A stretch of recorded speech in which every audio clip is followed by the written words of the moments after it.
Depuis quelques années maintenant, en fait, je leur fais lire des romans qui leur ressemblent, en fait. Par Ok. exemple, des histoires. Moi, par exemple, j'ai des gamins qui lisent pas et Mhm. qui ont lu Ajar Paris. D'accord. Mais parce qu'ils ont lu Ajar Paris, parce que c'était pour espionner ma vie. Mhm. Et je sais qu'il y a des parents qui les ont obligés à lire le roman. Mhm.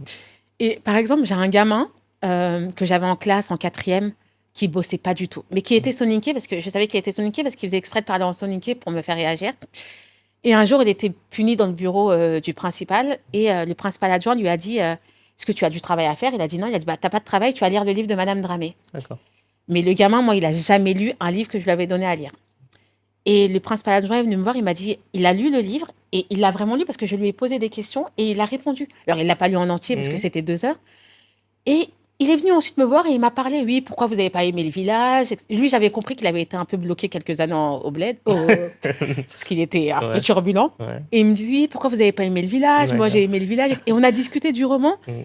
Et pour autant, c'est un gamin, jamais j'aurais pu penser Qu'il allait lire. qu'il lirait. Donc, Mhm. en fait, ils lisent des histoires qui les concernent. Donc maintenant, c'est à nous, professeurs de français, Mhm. de les amener à la lecture en leur donnant des textes qui leur parlent, en fait. Mhm.